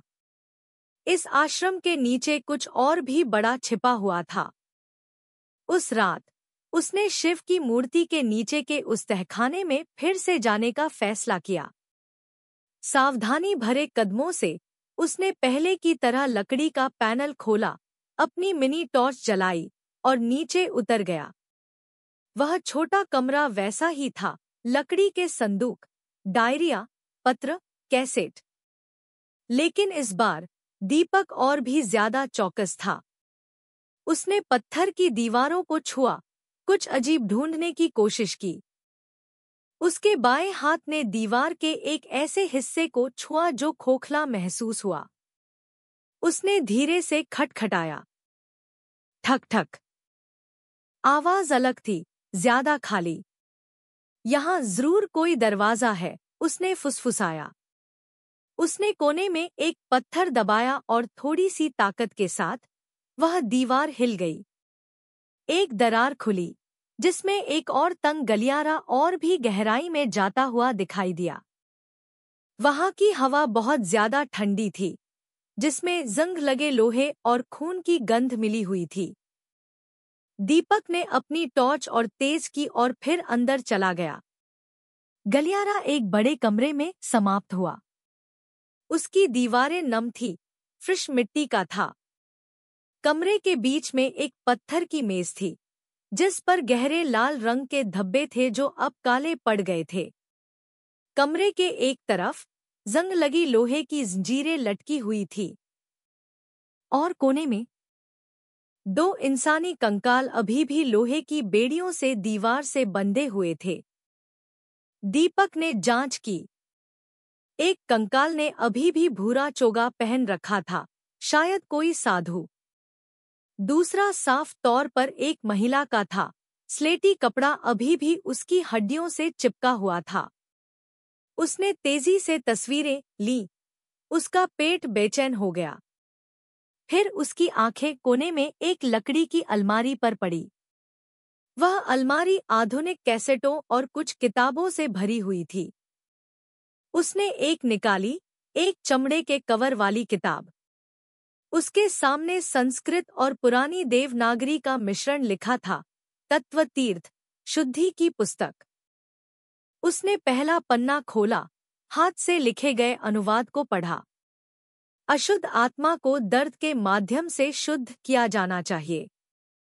शरीर केवल एक पात्र है। पीड़ा एक नए जन्म का मार्ग है। गुरु बेड़ियों को तोड़ने वाला है। रक्त उसका पवित्र जल है। दीपक ने किताब बंद कर दी। उसका खून जम गया। यह सिर्फ एक विकृत अनुष्ठान नहीं था। यह एक विधर्मी सिद्धांत था जिसे व्यवस्थित रूप से सिखाया गया था। उसने कैमरे से पन्नों की नकल की, कुछ कैसेटों को एक छोटे बैग में रखा और फिर सुबह होने से पहले जल्दी से बाहर निकल गया। लेकिन जब वह लकड़ी का पैनल बंद कर रहा था, तो आश्रम के गलियारे के कोने से भारी कदमों की आवाज आई। सफेद कपड़ों में 2 गार्ड सामने आए। उनके चेहरे पर शक था। तुम यहाँ क्या कर रहे हो? उनमें से एक ने पूछा, आंखें सिकोड़कर। दीपक ने शांत रहने की कोशिश करते हुए सिर झुकाया। मैं सो नहीं सका।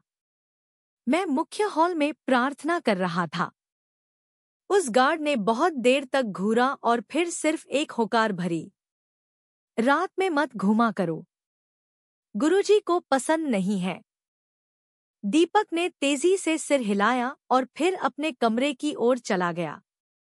उसका दिल युद्ध के नगाड़े की तरह बज रहा था। वह जानता था कि वह लगभग पकड़ा गया था। इस बीच दिल्ली में रिया शर्मा एक आलीशान दफ्तर की इमारत में घुसी।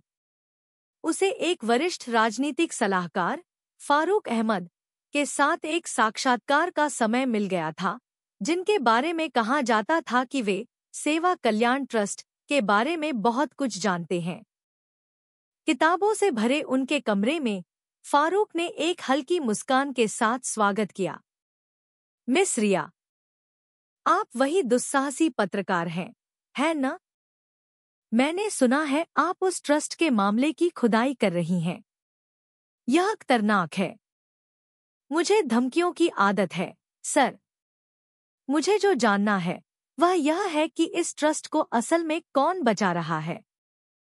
फारूक ने एक सिगरेट जलाई, लंबा धुआं छोड़ा। मिस रिया, यह राजनीति की दुनिया लेनदेन से भरी है। सेवा कल्याण ट्रस्ट सिर्फ एक धर्मार्थ संस्था नहीं है। यह एक मनी मशीन है और इसका पैसा कई जेबों में जाता है। अधिकारी, पुलिस, यहाँ तक कि बड़ी राजनीतिक पार्टियां। रिया आगे झुकी। कौन सी पार्टियां? फारूक धीरे से हंसा। मैं नहीं बताऊंगा, लेकिन आप खुद देख सकती हैं कि क्यों पुलिस ने सालों तक जांच नहीं की। भले ही कई साध्वियों के गायब होने की रिपोर्टें थीं, क्यों उस ट्रस्ट को हमेशा पूजा स्थलों के नवीनीकरण के प्रोजेक्ट मिलते थे। सबके संरक्षक हैं। और राजेंद्र प्रताप सिंह, वह एक संपर्क सूत्र है, एक सार्वजनिक चेहरा। उसका काम ट्रस्ट की साफ छवि बनाए रखना है, जबकि धन के प्रवाह का प्रबंधन करता है। लेकिन मास्टरमाइंड और भी गहरा है। एक बहुत प्रभावशाली बूढ़ा व्यक्ति है जो इस नेटवर्क को लंबे समय से नियंत्रित कर रहा है। कौन? फारूक ने उसे बहुत देर तक देखा और फिर कड़वाहट से मुस्कुराया। अगर मैंने नाम बताया तो सूरज उगने से पहले मेरी जान जा सकती है। इससे पहले कि रिया और कुछ पूछ पाती, कमरे का दरवाजा खुला। एक स्टाफ अंदर आया। उसका चेहरा पीला था। सर, नीचे कुछ संदिग्ध लोग हैं। वे मिस रिया के बारे में पूछ रहे हैं। फारूक तुरंत खड़ा हो गया। जल्दी पिछले दरवाजे से निकलो। होटल वापस मत जाना। उन्हें पता चल गया है कि तुम यहाँ हो। रिया ने अपना बैग पकड़ा, नोट्स खिसकाए। सर फारूक, अगर मैं इसे उजागर करने में सफल रही तो मैं यह सुनिश्चित करूंगी कि आपकी आवाज व्यर्थ न जाए। फारूक केवल धीरे से मुस्कुराया। सावधान रहना, मिस रिया। कभी-कभी सच्चाई चाकू से ज्यादा तेज होती है। रिया जल्दी से बाहर निकली, एक ऑनलाइन टैक्सी ली। पीछे के शीशे से उसने 2 बड़े शरीर वाले लोगों को एक काली कार से उतरते हुए देखा, जो इमारत की ओर देख रहे थे। उस रात धर्मशाला और दिल्ली में 2 जांच की लाइनें समानांतर चल रही थी। दीपक को ठोस सबूत मिले, विधर्मी सिद्धांतों से भरा एक गुप्त कमरा, बंधे हुए कंकाल, एक काली किताब, यातना के कैसेट। रिया को राजनीतिक तथ्य मिले, सेवा कल्याण ट्रस्ट उच्च अधिकारियों और एक बड़ी पार्टी द्वारा संरक्षित था, जिसमें राजेंद्र प्रताप सिंह एक संपर्क सूत्र के रूप में था। लेकिन जितना गहरा वे खोदते गए, उतना ही बड़ा खतरा मंडरा रहा था। और आश्रम में गुरुजी सूर्य देव एक बालकनी पर खड़े पहाड़ी की धुंध को देख रहे थे। उन्होंने धीरे से फुसफुसाया, ज़मीन बाहरी लोगों से कानाफूसी करने लगी है। अब ज़मीन को फिर से चुप कराने का समय आ गया है। उस सुबह शांतिवन आश्रम शांत लग रहा था। सूरज पतली धुंध को चीर रहा था, पेड़ों के पीछे से पक्षी चहचहा रहे थे। लेकिन वह शांति केवल एक भ्रम थी। दीपक सिंह आंगन में झाड़ू लगा रहा था जब उसके पीछे एक भारी आवाज सुनाई दी। दीपक! वह मुड़ा। गुरुजी सूर्यदेव वहां खड़े थे। उनका भूरा चोगा सुबह की रोशनी में चमक रहा था। चेहरा शांत था, लेकिन आंखें तेज, भेदने वाली थी। सूर्यदेव पास आए। एक सांप की तरह धीरे धीरे चल रहे थे जो अपने शिकार पर नजर रखे हुए हो। मैंने देखा है कि तुम मेहनती हो, लेकिन कुछ अजीब है। दीपक ने शांत रहने की कोशिश की। क्या अजीब है, गुरुजी? कल रात मुझे लगा कि कोई और आंखें अनुष्ठान देख रही थी। आंखें जो वहां नहीं होनी चाहिए थी। सूर्यदेव दीपक के ठीक सामने रुके, सीधे उसकी आंखों में घूरते हुए। तुम्हें पता है कौन? दीपक का दिल जोर जोर से धड़क रहा था, लेकिन उसका चेहरा मासूम बना रहा। मुझे नहीं पता, गुरुजी। मैं कमरे में सो रहा था। कुछ सेकंड की खामोशी सुइयों की तरह चुभ रही थी।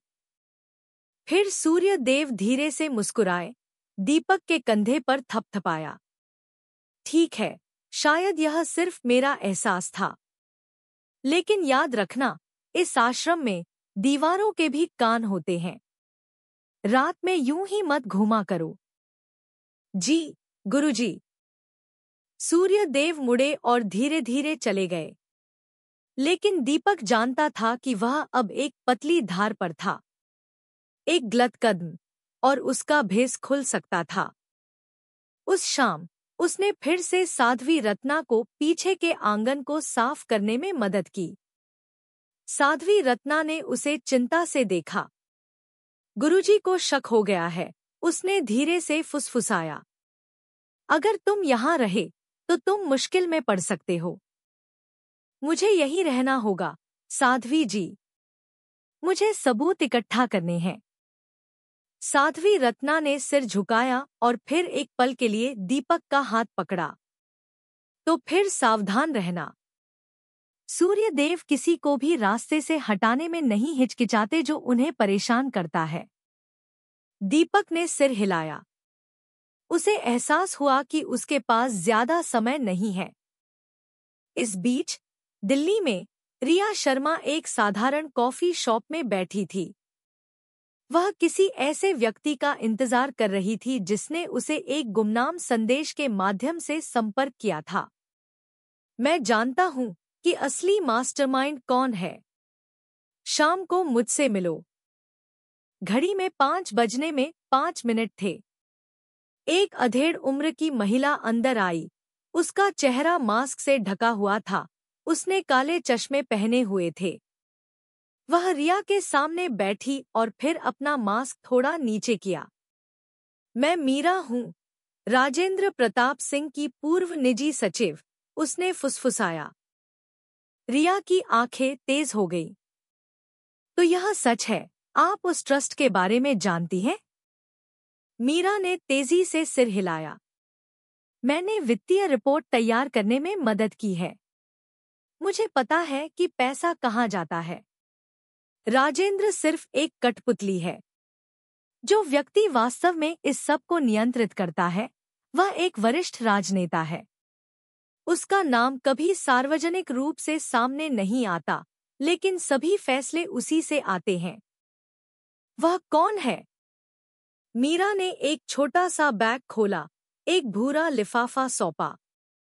यहाँ दस्तावेजों की फोटोकॉपी है, नाम, खाते, धन का प्रवाह। लेकिन सावधान रहना, अगर उन्हें पता चला कि मैंने यह दिया है, तो मैं खत्म हो जाऊंगी। रिया ने लिफाफा पकड़ा, लेकिन इससे पहले कि वह और कुछ पूछ पाती, मीरा अचानक तनाव में आ गई। उसकी आंखें दरवाजे की ओर फैल गईं। एक काली शर्ट में एक आदमी अंदर आया, शक की निगाहों से चारों ओर देख रहा था। मीरा तुरंत खड़ी हो गई। मुझे जाना होगा। मुझसे फिर से संपर्क मत करना। उम्मीद है तुम सब कुछ उजागर कर सकोगी। वह तेजी से बाहर चली गई, भीड़ में गायब हो गई। रिया ने अपने हाथ में लिफाफे को देखा। उसकी भावनाएं मिलीजुली थी, राहत और डर के बीच। उस रात एक सस्ते होटल में जहां वह रुकी हुई थी, रिया ने वह लिफाफा खोला। अंदर बैंक ट्रांसफर दस्तावेजों की प्रतियां थीं, धन प्राप्त करने वालों की एक सूची। उनमें से एक ने उसका खून जमा दिया। प्राप्तकर्ता हरीश सक्सेना, प्रगति पार्टी के अध्यक्ष। रिया चौंक गई। हरीश सक्सेना कोई आम नाम नहीं था। वह एक बड़ा राजनेता था, एक पूर्व मंत्री, संसद में सम्मानित। अगर वह सच में शामिल था, तो इसका मतलब था कि यह नेटवर्क सिर्फ एक स्थानीय अपराध नहीं था, बल्कि सत्ता द्वारा संरक्षित एक बड़ी प्रणाली थी। तुरंत उसका फोन वाइब्रेट हुआ। एक अज्ञात नंबर से एक संदेश आया। तुम्हें दस्तावेज मिल गए हैं। अब रुक जाओ वरना तुम्हारी जान चली जाएगी। चुनाव तुम्हारे हाथ में है। रिया ने अपने दांत भींचे। वह जानती थी कि उसका हर कदम और भी खतरनाक होता जा रहा है, लेकिन यही धमकी थी जिसने उसे और भी यकीन दिलाया। इस सच्चाई को उजागर करना ही होगा। धर्मशाला में रात और भी घनी हो गई। दीपक बिस्तर पर बैठा अपने फोन को घूर रहा था। उसने इंस्पेक्टर अर्जुन के लिए एक संक्षिप्त रिपोर्ट लिखी। मुझे एक और गहरा कमरा मिला। अनुष्ठान की मेज, बंधे हुए कंकाल, विधर्मी किताब, कैसेट। सूर्य देव को शक होने लगा है। 48 घंटे में निकालने की जरूरत है, इससे पहले कि मेरा पर्दाफाश हो जाए। उसने वह संदेश एक कोड में भेजा और फिर फोन को बाहर रख दिया। आश्रम का घंटा धीरे धीरे बजा। दीपक ने खिड़की की ओर मुड़कर देखा और वहां सूर्य देव खड़े थे, सीधे उसके कमरे की ओर देख रहे थे। उनके चेहरे पर एक हल्की मुस्कान थी। दीपक ने थूक निगला। क्या सूर्य देव सब कुछ जानते थे? इस बीच दिल्ली में रिया ने कमरे की बत्ती बंद कर दी, अंधेरे में बैठ गई। उसके हाथ में वह लिफाफा था जिसमें वे दस्तावेज थे जो देश को हिला सकते थे। लेकिन उसे एहसास हुआ कि जो कोई भी इस राज को खोलने की कोशिश करता है, वह कभी भी गायब हो सकता है। खिड़की के बाहर एक कार के रुकने की आवाज आई। रिया ने पर्दा थोड़ा हटाया और दो बड़े शरीर वाले लोगों को फुटपाथ पर खड़े उसके होटल की ओर घूरते हुए देखा। उसका पेट बेचैन हो गया। यह लड़ाई अभी अभी एक नए स्तर पर पहुंच गई थी। धर्मशाला की रात की हवा भारी महसूस हो रही थी, जैसे पहाड़ खुद अपनी सांस रोके हुए हो। दीपक सिंह पतले लकड़ी के बिस्तर पर बेचैन बैठा था। ठंडे पसीने की बूंदें उसकी कनपटी पर थी। आंगन से उसे घूरते हुए गुरुजी सूर्य देव का चेहरा अभी भी उसके दिमाग में घूम रहा था। यह कोई आम नजर नहीं थी। यह किसी ऐसे व्यक्ति की नजर थी जो जितना दिखाता था, उससे कहीं ज्यादा जानता था। क्या मेरा पर्दाफाश हो गया है? दीपक ने सोचा। उसके कमरे के दरवाजे पर एक जोरदार दस्तक ने उसका दिल लगभग उछाल दिया। दीपक, गुरुजी तुम्हें अभी ध्यान कक्ष में बुला रहे हैं। सफेद कपड़ों वाले एक गार्ड की भारी आवाज। दीपक ने थूक निगला। ठीक है। वह खड़ा हुआ, अपने फोन को पुआल के गद्दे की तह के नीचे छिपाया और फिर बाहर चला गया। दो गार्ड उसके दोनों ओर थे।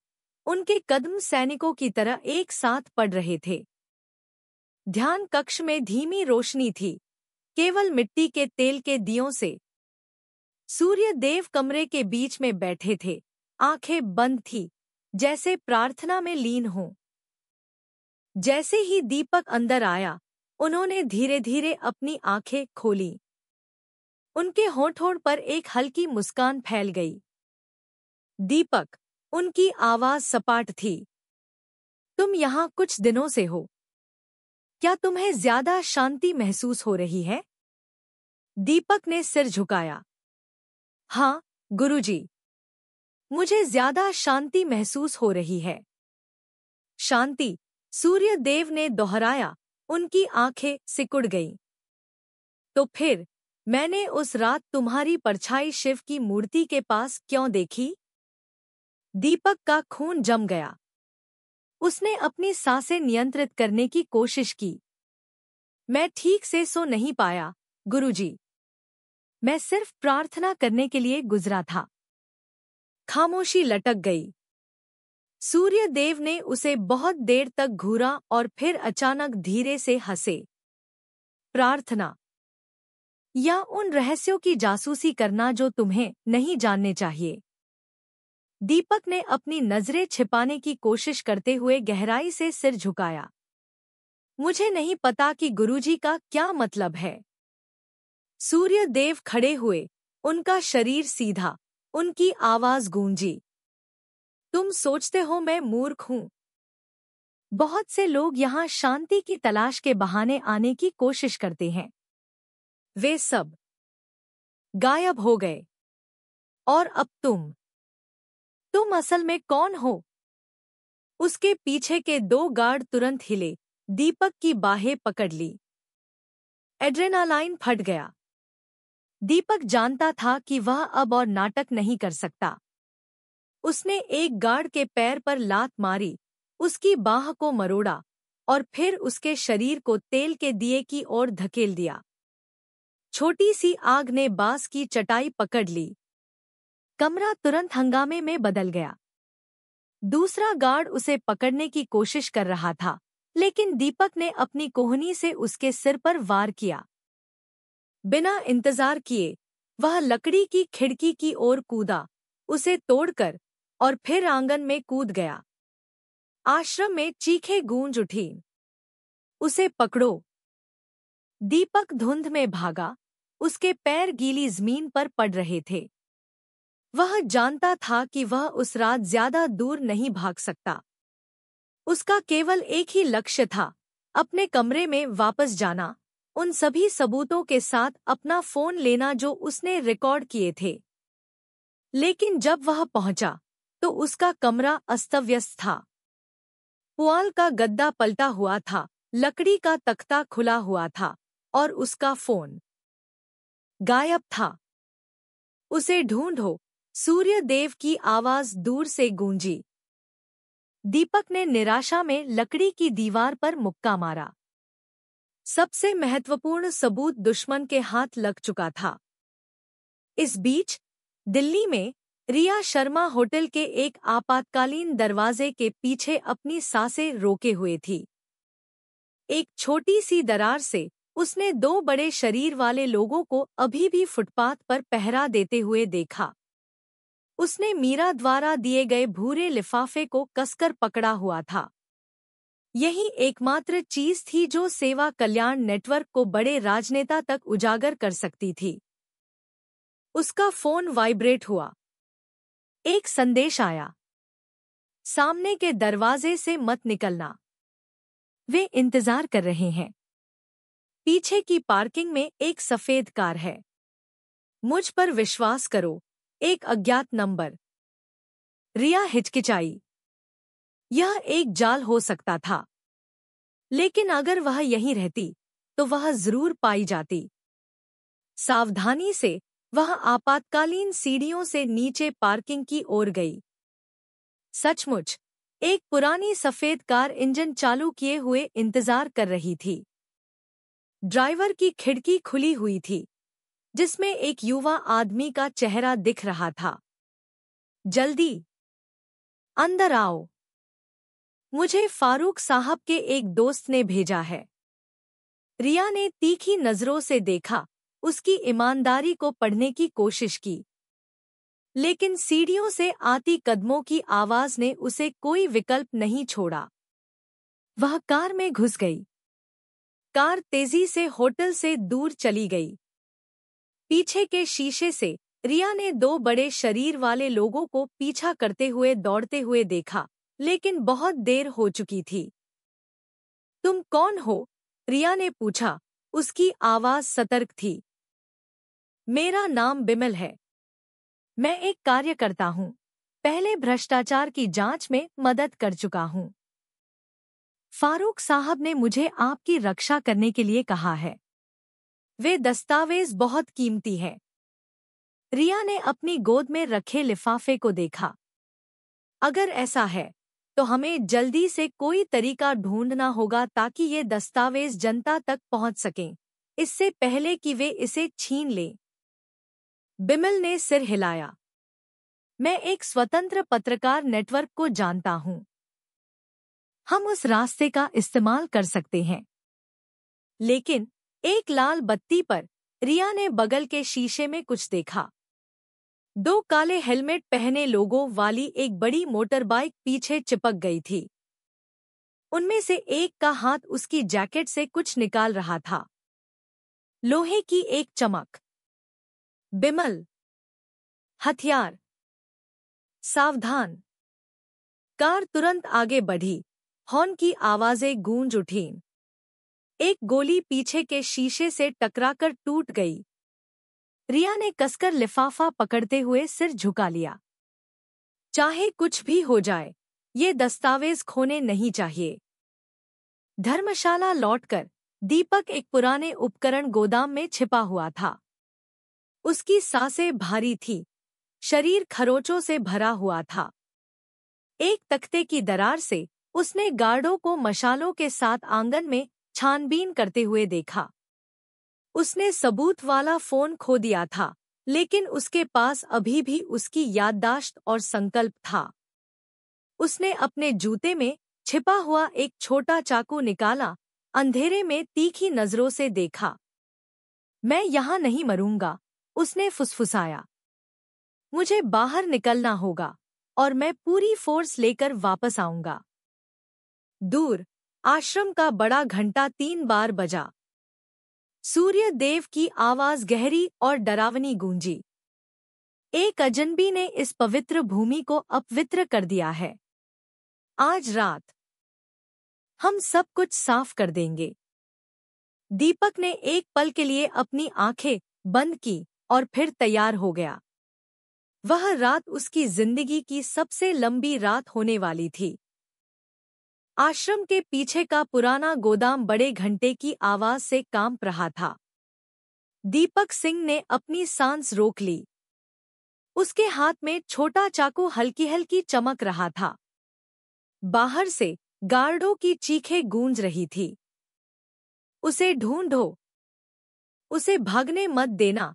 वह जानता था कि उस रात केवल 2 ही विकल्प थे, टिके रहना और मर जाना, या लड़ना और जिंदा बाहर निकलना। जब गोदाम का दरवाजा तोड़ा गया, दीपक ने एक गार्ड पर कोहनी से वार करते हुए छलांग लगाई। उसके हाथ में चाकू ने मशाल की रस्सी काट दी, जिससे आग सूखे पुआल पर गिर गई। आग तुरंत भड़क उठी, जिससे हंगामा मच गया। वह यहाँ है। दीपक बांस की बाड़ की ओर भागा, बची हुई ताकत से उस पर से कूद गया। एक गोली हवा को चीरती हुई लगभग उसके सिर को छूती हुई गुजरी। वह गीली जमीन पर रेंगा, अंधेरे चीड़ के जंगल में घुस गया। घंटे की आवाज बंद हो गई। उसकी जगह गुरुजी सूर्यदेव की ठंडी गूंजती आवाज ने ले ली, उसे जंगल से बाहर मत निकलने देना। अगर वह बच निकला तो हम सब खत्म हो जाएंगे। दूसरी ओर दिल्ली की व्यस्त सड़कों पर रिया शर्मा और बिमल की सफेद कार का पीछा काले हेलमेट पहने लोगों वाली 2 मोटर बाइकें कर रही थी। गोलियां कार के बॉडी से टकरा रही थी। शीशे टूटकर बिखर रहे थे। पकड़े रहो, बिमल चिल्लाया। उसने एक छोटी सी सड़क पर तेजी से मोड़ लिया, व्यापारियों के प्लास्टिक के बक्सों के ढेर से टकराया। पीछे की मोटर बाइक लगभग पलट गई थी। रिया ने कसकर भूरा लिफाफा पकड़ते हुए सिर झुका लिया। हम ऐसे भागते नहीं रह सकते। ये दस्तावेज उनके हाथ लगने से पहले जल्दी से बाहर आने चाहिए। बिमल ने गैस दबाया। यहां से ज्यादा दूर नहीं, एक स्वतंत्र मीडिया का दफ्तर है। उनके पास एक लाइव स्ट्रीम नेटवर्क है। अगर ये दस्तावेज सीधे प्रसारित हो गए तो वे इसे नहीं रोक पाएंगे। मोटर बाइक फिर से पास आ गई। उनमें से एक ने पिस्तौल निकाली, लेकिन बिमल ने कार को उस मोटर बाइक के किनारे से टकरा दिया, जिससे वह नाले में जा गिरी। एक मोटर बाइक अभी भी पीछा कर रही थी। रिया ने बगल की खिड़की खोली, पानी की एक बोतल पकड़ी और फिर उसे सवार की ओर फेंक दिया। बोतल हेलमेट से टकराई, जिससे वह लड़खड़ा गया। वह मोटर बाइक आखिरकार गिर गई, डामर पर लुढ़क गई। कार बिना किसी बाधा के आगे बढ़ी। रिया ने एक भारी सांस ली, लेकिन वह जानती थी कि यह अभी खत्म नहीं हुआ है। धर्मशाला के जंगल में दीपक लड़खड़ाते हुए भाग रहा था। उसकी सांसें उसके फेफड़ों को जला रही थी। पीछे से मशालों की रोशनी पीछा कर रही थी। गार्डों के कुत्तों की जोरदार भौंकने की आवाज। अचानक वह एक जड़ से टकराकर गिर पड़ा। जब वह उठा तो उसने अपने सामने एक टॉर्च की रोशनी देखी। एक आवाज आई, दीपक। मैं हूं, इंस्पेक्टर अर्जुन। दीपक चौंक गया। पेड़ों के पीछे से पूरी तरह से सशस्त्र पुलिस की एक टुकड़ी निकली। हमें तुम्हारा कोड संदेश मिल गया था। हम समय पर पहुंच गए। दीपक राहत से लगभग गिर पड़ा। गुरुजी सूर्यदेव, वह इस सब का मास्टरमाइंड है। एक तहखाना है, सबूत, पीड़ित। हमें उसे आज रात ही पकड़ना होगा, इससे पहले कि वह भाग जाए। अर्जुन ने दृढ़ता से सिर हिलाया। ठीक है। सभी टीमें छापे की तैयारी करो। दिल्ली में रिया और बिमल एक स्वतंत्र मीडिया के छोटे से दफ्तर में पहुंचे। अंदर आते ही उसने तुरंत भूरा लिफाफा वहां के एक युवा संपादक को सौंप दिया। हमें इसे अभी प्रसारित करना होगा। ये दस्तावेज सेवा कल्याण ट्रस्ट को एक बड़े राजनेता से जोड़ते हैं। उस संपादक ने लैपटॉप खोला, दस्तावेजों को स्कैन किया और फिर गंभीरता से देखा। अगर यह सच है तो देश में भूचाल आ जाएगा। रिया ने उसे तीखी नजरों से देखा। सच्चाई को भूचाल लाना ही चाहिए। कुछ मिनटों बाद लाइव स्ट्रीम शुरू हो गया। रिया खुद स्क्रीन पर दिखाई दी। उसका चेहरा दृढ़ था, भले ही पीछा करने के कारण छोटे-मोटे घाव थे। भाइयों और बहनों, आज रात मैं वे दस्तावेज दिखा रही हूं जो यह साबित करते हैं कि सेवा कल्याण ट्रस्ट एक धर्मार्थ संस्था नहीं, बल्कि काले धन की एक मशीन है। और इससे भी बढ़कर इस धन का इस्तेमाल धर्मशाला के शांतिवन आश्रम में दर्जनों साध्वियों के गायब होने के मामलों को दबाने के लिए किया गया था। यह सबूत सीधे तौर पर एक बड़े राष्ट्रीय राजनीतिक नाम से जुड़ा है, हरीश सक्सेना, प्रगति पार्टी के अध्यक्ष।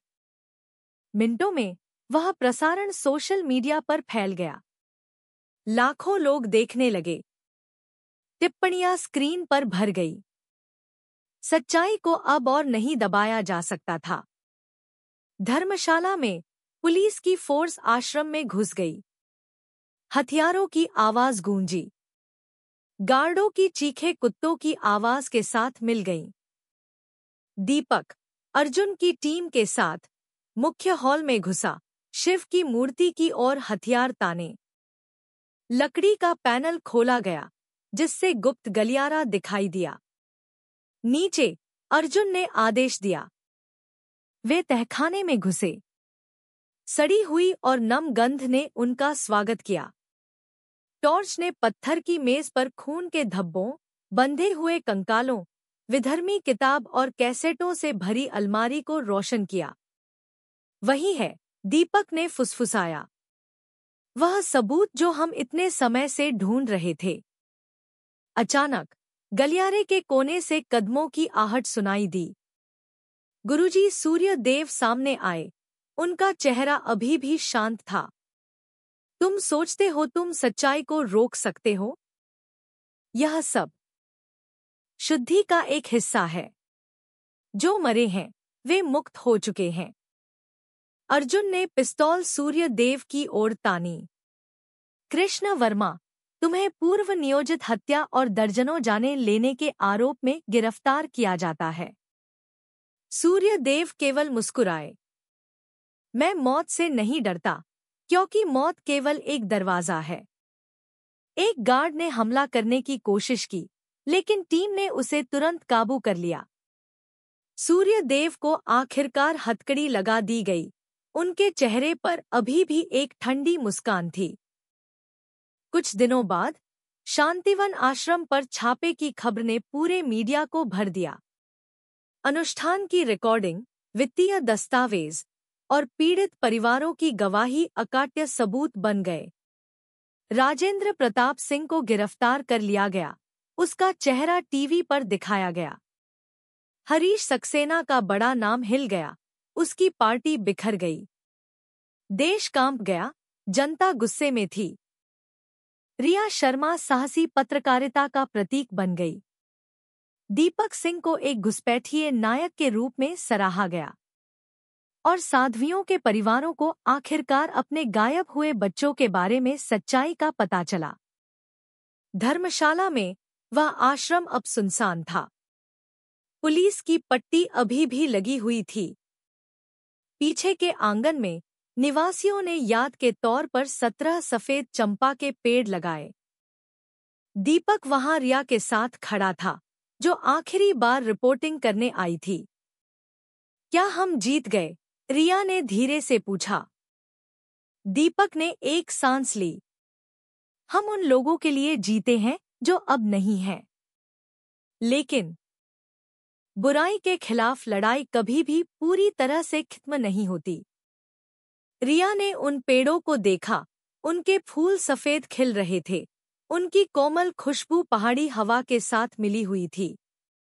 कम से कम अब वे शांति से आराम कर सकती हैं।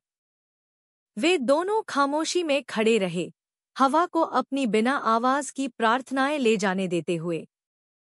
क्योंकि सच्चाई, भले ही उसे दफनाने की कोशिश की जाए, आखिरकार हमेशा फिर से सामने आने का रास्ता ढूंढ ही लेती है।